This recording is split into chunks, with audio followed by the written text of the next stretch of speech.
Today we are on Unit 1, Lesson 14, alternate interior angles, and you guessed it, today we are going to learn about what alternate interior angles are. We're going to really explore why some of these angles are always of equal measure. So 14.1, angle pairs. It says, find the measure of angle JGH. Explain or show your reasoning. And I just want to make sure that we understand what angle JGH is. And this is an angle with sort of 3 points as a name. And each one of those letters represents 1 point on the diagram here. There's J, there's G, and there's H. So the G is going to be the vertex. That's where the two line segments come together. And those other points are just other points on the line segment. So we have JG, which is the first set, and then we have GH, which is the next line segment. And if you could see, G is used for both of those line segments. That is the vertex, is where they come together, and that is the middle letter of that angle name. And why do we do that? I know you've seen angle names with just one letter, but those are reserved for angles with no other vertices. So G actually can be used for other angles here. So we have this one, JGF, right? Notice that G is also that vertex. So we can't just name it G, because there's 1, 2, 3, 4 in this case that are going to share the same point. Okay, so we kind of learned something about this in 7th grade, and that is the idea of a supplementary angle. And we talked about complementary angles back in the day, and also supplementary angles. And it's basically referring to sums of angles. So supplementary angles, they add up to 180. So when you have something like a straight line like this, like FH, that line, the angle that represents that straight line around the vertex G is 180 degrees. So all of those angles along that arrow I just drew are going to add up to 180 degrees. So if we know the angle of one of those, which we do, and that is angle FGJ, which is labeled by 30, we can find the angle for JGH. We know that's 30 there. What is that going to be? Well, it's going to be 180 degrees. Well, we know it's going to be 30 plus that mystery angle there is going to equal 180 degrees. And we can find that out by subtracting 30 from 180. All right, that's going to get you 150 degrees. Excellent. Lovely.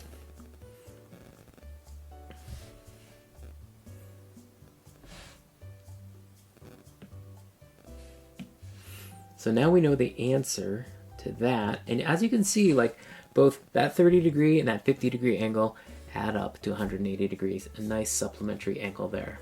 Now the second part, it says find and label a second 30 degree angle in the diagram. Find and label an angle congruent to angle JGH. Okay, so we've got two things going on here. And we have another. So now recall again from 7th grade the idea of what a vertical angle is. And by vertical, I don't mean like straight up and down as in horizontal, but vertical angle means the measure of an angle that is sort of on the opposite side of intersecting lines here. So this angle right here, that is 30 degrees, and I'm gonna do some shading here. This angle, and if you noticed, if we do, and I'm gonna use a transformation here, if we use a 180 degree transformation of this angle, we can transform that around point G and kind of proves right there that that other angle is 30 degrees. So last year when we talked about vertical angles, we just sort of proved it one way, and this way we can actually prove it now that we know more about rigid transformations using a 180 degree rotation around point G. So find and label an angle congruent to angle JGH. That, of course, will be angle FGI for the same reason, right? You can use supplementary angles to prove it, or you can use a rigid transformation. You can use a rotation around point G to also prove that. Cool. All right, so that's just getting us started here. This is exciting stuff.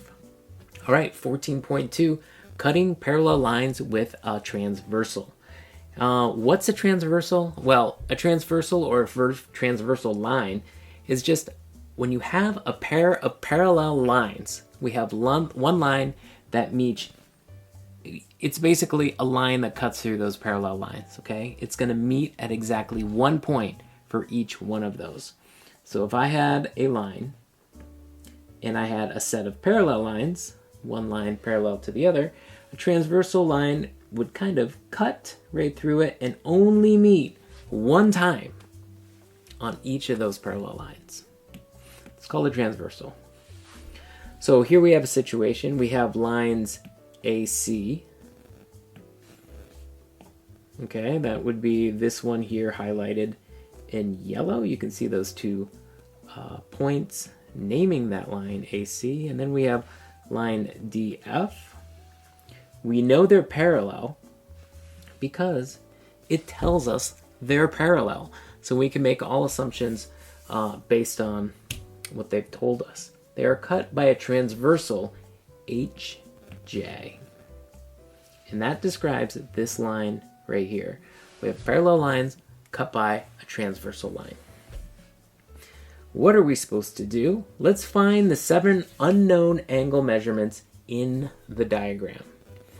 All right, so you were given one piece of information here, or you are given one angle that's 63 degrees, but you have way more information, and you have some stuff that you could maybe deduce and conclude based on what you know about rigid transformations, what you know about supplementary angles, and also what you know about vertical angles. So in doing that, you can sort of make sense of all the missing angles. So if this one here is 63 degrees, as we saw in that opening activity, our vertical angle, the angle across from that, is also going to be 63 degrees. Boom. 63. Settled. Wonderful. Okay, so now we also have a couple unknown angles around point B. So remember what we said about supplementary angles? I think you may. I'm gonna display this using some algebra this time, so you guys can get used to what that looks like. We're basically looking for an angle X, right? We'll call that X, plus 63 needs to equal 180. And if we did some mathematical trickery and subtracted 63 from each side, this is going to leave us with just X. And on the right side of the equation, we are going to be left with 117 degrees. So X is going to be 170 degrees, 17 degrees. And on the opposite side, its vertical angle will also be 117 degrees. All right, wonderful. Let's put that aside. All right, so now we figured out these angles around point B. Now point E is way, way, way up there on the other side. But here's the cool thing about that angle. And it might not be that obvious at first, but we've looked at a lot of transformations, and one of those transformations that we've learned about is called a translation. So the first thing, we could, if we just translated this up, guess what? in rigid transformation, all the angles are congruent. They always stay the same, right? So that's one way to look at naming those angles around point E. They're going to be exactly the same. Another way to do that is this idea of a rotation, right? We learned a couple of lessons ago that we can actually take a line and rotate it 180 degrees about a line that's about a point that's not on that line. And we can actually say maybe it's this point. I'll call this point M, right? And if we rotated everything around point M, this is not going to look pretty, but I will try it. If we rotated everything 180 degrees around point M, then we should get something that kind of looks like that. Remember, 180 degrees around a point will get us to a parallel line. Hello, sir. Hi. Okay, so we have some new terminology. We have a transversal, and we have all these vertical and supplementary angles. So really, to name those points around point E, or find those angles around point E, they're going to be exactly the same. And I'm going to go ahead and just duplicate this. I'm going to go ahead and duplicate this and just move it right up there. It's going to look exactly the same. What do you notice about the angles with vertex B and the angles at vertex E? Well, I notice that the angle measurements are the same. Okay, for the third question, using what you have noticed, find the measurements for the four angles at point B in the second diagram. Lines AC and F and DF are parallel. Okay, another huge, wonderful thing to know. These two lines are parallel. How do we know they're parallel? Because they tell us they're parallel. Now, if they don't tell us they're parallel, we can actually use some of our tools to find out if they're parallel or not, using rotations and whatnot.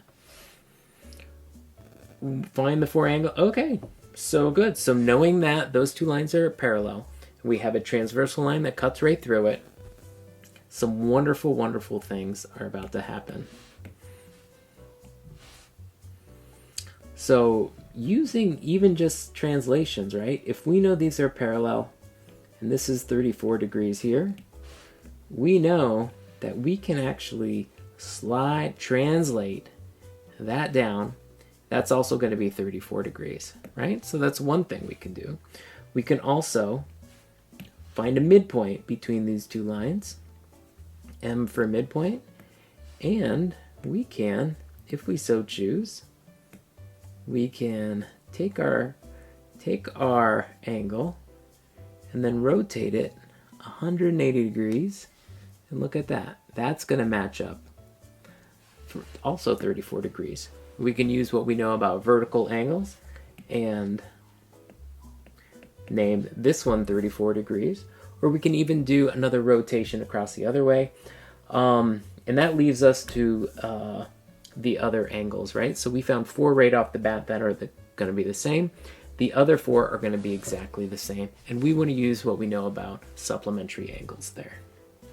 You don't have to use the fancy algebra, but basically this whole straight line angle there, you know one of those angles is 34. The other one is unknown. So we want to be able to add 34 to that unknown number and have that equal 180 degrees. Okay. Okay, hold up there, sir. 34 It's 35. plus some number is 180, and we can find the answer to that by using some subtraction. So we could just use some subtraction. 180 minus 34. Cancel, that's going to be a 6. It's going to be a 4. 146. So all of these angles right here, 146, 146, 146, 146. Okay, that's great and all, but what is this? What is all this talk about alternate interior angles? Well, alternate interior angles has to do with these parallel lines cut by a transversal. So if you think of these two parallel lines, like think of them as railroad tracks, right? The inside of the tracks that I'm gonna color yellow, this is the interior, right? It's on the inside of those two parallel lines. The exterior of these two lines are going to be on the outside. Think of this as the outside of those railroad tracks. And by alternate, so we have interior means the yellow shaded part, and alternate angles are referring to this 34 here and that 34 there. They're on opposite sides of the transversal, right? So they are on alternate sides of the line.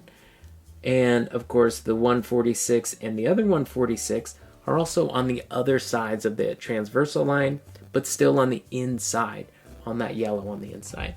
Alternate interior angles.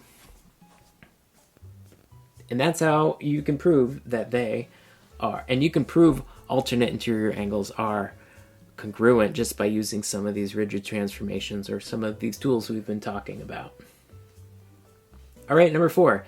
The next diagram resembles the first one, but the lines form slightly different angles. Work with your partner to find the 6 unknown angles with the vertices around point B and point E. Okay? What do you notice about the angles in this diagram as compared to the earlier diagram? How are the two diagrams different? How are they the same? Well, I can see right now that these are going to be a little bit different.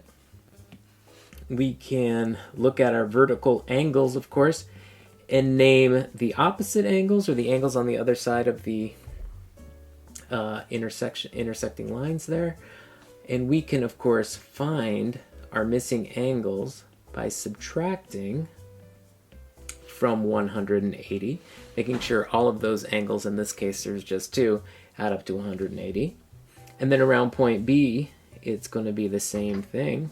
180 minus 63 is going to get me 117. All right, so what do I notice about this? These lines are not parallel, and do they have alternate interior angles that are congruent?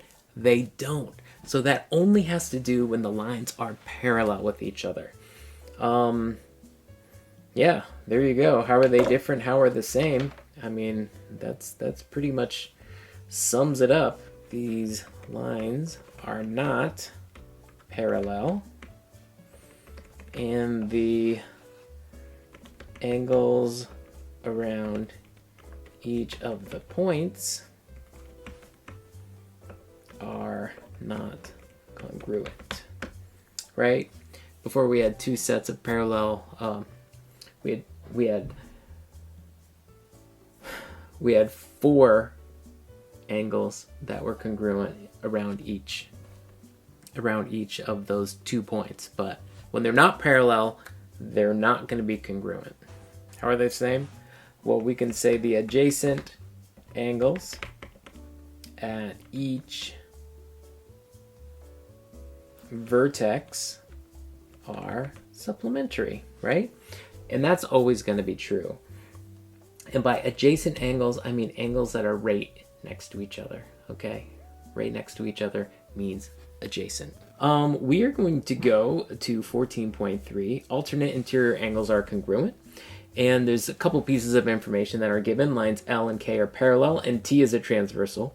Point M is the midpoint of the segment PQ. And I have a feeling we want to find a rigid transformation showing the angles MPA, and I will highlight MPA. Find a rigid transformation showing that angles MPA,